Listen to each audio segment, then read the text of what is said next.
राज्यमंत्री इंद्रनील नाईक यांच्या सौभाग्यवती मोहिनीताई नाईक निवडणूक रिंगणात. पुसद नगरपालिकेच्या अध्यक्षपदासाठी भरला नामांकन अर्ज. पुसद नगर परिषद निवडणुकीसाठी नामांकन दाखल करण्याचा आज शेवटचा दिवस असल्याने शहरातील अनेक दिग्गजांनी आपला अर्ज दाखल केलाय. यामध्ये विशेषतः पुसद नगर परिषदेच्या अध्यक्षपदासाठी राज्यमंत्री इंद्रनील नाईक यांच्या सौभाग्यवती मोहिनी नाईक यांनी उमेदवारी अर्ज दाखल केलाय. राज्यमंत्री इंद्रनील नाईक यांच्या उपस्थितीत तसेच असंख्य कार्यकर्त्यांच्या उत्स्फूर्त उपस्थितीत मोहिनी नाईक यांनी आज आपला नामांकन अर्ज दाखल केला. यावेळी बोलताना आम्हीच विजयी होऊ असा ठाम आत्मविश्वास त्यांनी व्यक्त केलाय. निवडणूक रिंगणात उतरल्यानंतर मोहिनी नाईक यांच्या उमेदवारीला शहरात मोठी चर्चा रंगू लागली आहे. युती संदर्भात आपली वाटाघाटी सुरू होती, मात्र शेवटी मोहिनी नाईक जे आहेत त्यांनी अर्ज केलेला आहे. काय नेमकं सांगाय? मंत्रिपदाचं जो मान आहे, मंत्रिपदाचा मान बाजूला ठेवून मी माझ्याकडून 5 ते 6 वेळेस अप्रोच झालो आणि युती व्हावं म्हणून मी एकटाच प्रयत्नशील होतो शेवटपर्यंत. काल रात्री 12 वाजेपर्यंत प्रयत्नशील होतो. पण काय राहतं, दोन्ही बाजूनी रिस्पॉन्स मिळायला आवश्यक असतो. रिस्पॉन्स मिळाला नाही, पण ठीक आहे, मैत्रीपूर्ण लढत थोडं मैत्रीपूर्ण लढत होती. पण शेवटी एक पक्ष चालवायचा असतो, स्थानिक आमदार आहे, लढण्याचा निर्णय आपण घेतलेला आहे. सर्व उमेदवारासह नगर अध्यक्षाचाही उमेदवार आपण इथे लढवतो. आपण वर्षभरामध्ये कुठल्याच प्रकारचे म्हणजे कार्य केलेले नाही जनतेची किंवा भाजपाची.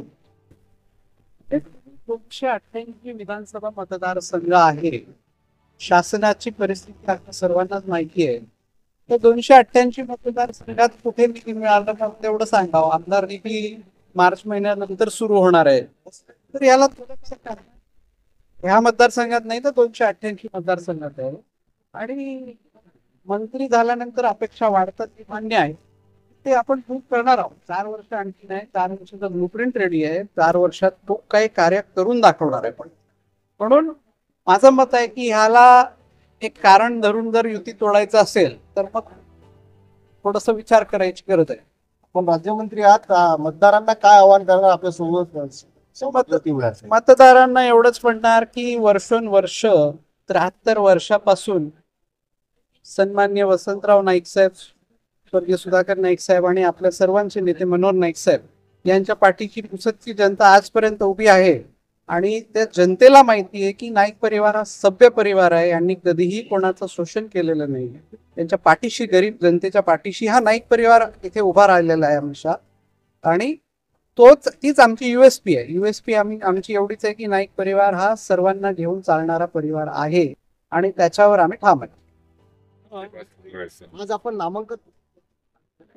नामांकन अर्ज दाखल केलाय. काय नेमक्या भावना आहे आणि काय? आज आम्ही पक्षाच्या आदेशानुसार इथे फॉर्म भरलेला आहे आणि आमचे सर्वस्व मनोहरराव नाईक साहेब, इंद्रनील नाईक साहेब आणि आमचे पक्षाचे सगळे पदाधिकारी आणि जनताची इच्छा अनुसार आज मी इथे फॉर्म भरला आहे. आणि देवाकडे तेवढंच प्रार्थना करते की निश्चित विजय होईल आणि सगळ्या जनताच्या सहकार्य आम्हाला राहील. आपल्या मित्र पक्षाकडूनच आव्हान मिळालेलं आहे नेमकं काय? भाजपा आणि आपला जे महायुती जे वरची होती ते महायुतीच्या वरिष्ठ लोकांनी सांगितलं होतं की स्थानिक पातळीवर जे काही लोकांच्या पदाधिकाऱ्यांचा निर्णय राहील त्याच निर्णयावर या स्थानिक लेवलवर युती होणार आहे. तर त्या अनुसारच येथे जे काही घडलेलं आहे त्या अनुसार झालाय. पण बघू, जनताला सगळंच माहिती आणि त्यानुसार जनताचा आशीर्वाद नेहमी आमच्या सोबत राहिलेला आहे आणि अजून राहील. विकासाचा काय प्लॅन घेऊन आपण समोर जाणार आहात मतदारांचा? पुसदसाठी स्वच्छ, सुंदर, सुशिक्षित, सुरक्षित आणि सुसंस्कृत पुसद विकास घडवायसाठी जे जे काय करावं लागेल ते नक्की आम्ही करणार. त्याची सगळी ब्लूप्रिंट आम्ही मनात ठेवलेली आहे. नक्की तुम्हाला किंवा आरामातून सांग. जनतेला काय आव्हान? जनतेला आव्हान आहे, जनता खूप जागृत आहे. जनतांना माहित आहे की विकासासाठी कोण त्यांच्या सोबत आहे आणि जनता सोबत सदैव नाईक परिवार राहिलेला आहे. जनता सोबत नेहमी आम्ही राहिलेले आहे. तर जनताचा आशीर्वाद आमच्या सोबत राहील असं मी जनताकडून अपेक्षा करते. जनताचा आशीर्वाद राहील असा मला विश्वास आहे. Subscribe now and press the bell icon. Never miss an update.